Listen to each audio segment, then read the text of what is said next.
something unbelievable just happened in Jerusalem, and people around the world are asking the same question. Is this a sign of Jesus' return? On the Mount of Olives, new cracks are appearing, lines across the ground that look like the earth itself is preparing to open. And instantly, believers remembered Zechariah 14:4, the prophecy that says, "When Jesus returns, his feet will stand on the Mount of Olives, and the mountain will split in two." Imagine that.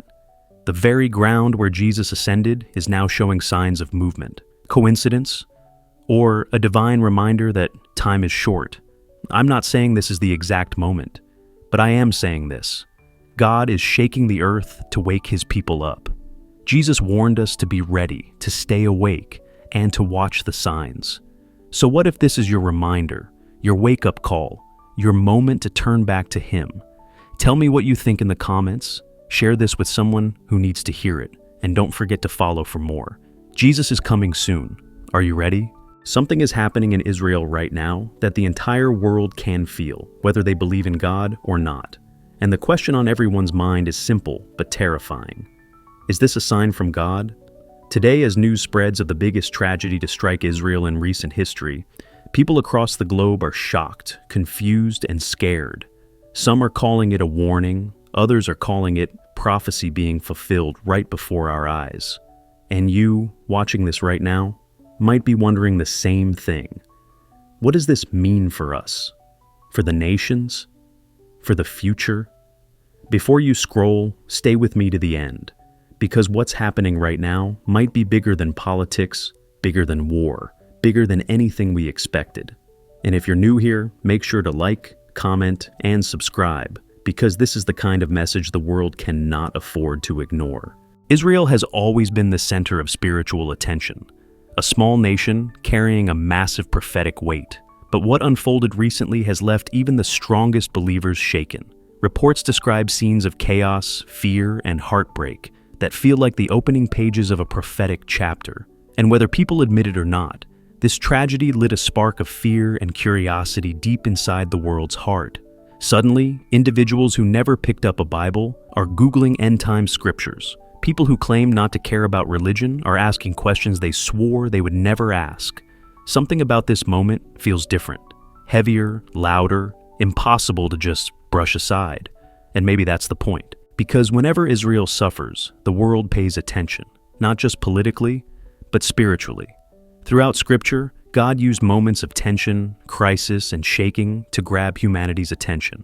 These moments weren't always punishments. They were wake-up calls, a warning, a final invitation for people to turn back to him before even greater shaking arrives.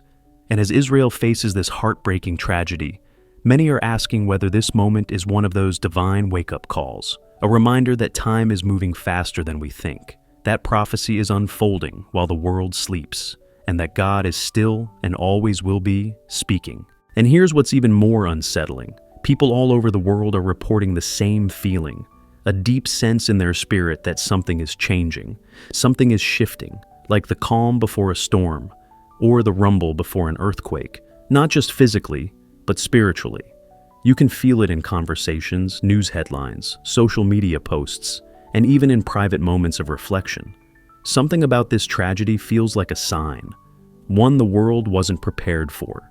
But signs from God are not always dramatic miracles or glowing lights in the sky.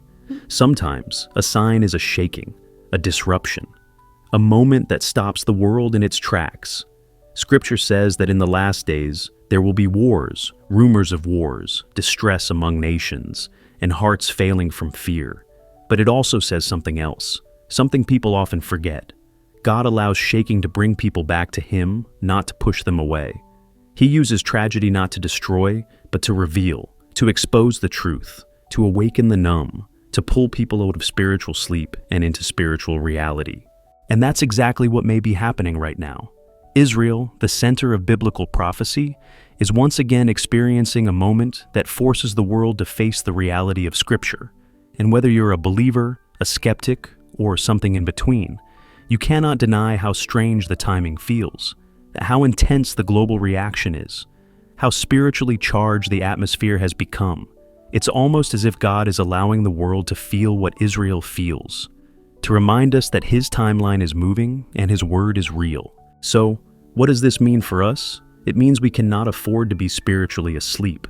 We cannot live distracted, numb, or disconnected from God. Moments like this are not meant to scare us. They're meant to wake us up, to make us look inward, to ask the hard questions, to seek God now rather than later. Because if there's anything the Bible teaches, it's that every tragedy carries a message, every shaking carries a warning, and every prophecy carries a purpose. Right now, people around the world are praying for Israel, for families grieving, for leaders seeking wisdom, and for peace in a region that has seen too much pain. But we also need to pray for our own hearts, that we remain alert, grounded, and ready for whatever comes next. Because the truth is, we don't know what tomorrow holds, but we do know who holds tomorrow. So, I want you to drop a comment below. Do you believe this tragedy is a sign from God, a fulfillment of prophecy, or simply a painful event in human history? Your perspective could help someone else understand what they're feeling right now. And if you want more messages that help you understand biblical events unfolding today, make sure to like this video, subscribe, and turn on notifications, because the days we're living in are getting more intense, and you don't want to miss what comes next. The world may be shocked, people may be scared, but God is still speaking. The question is, are we listening?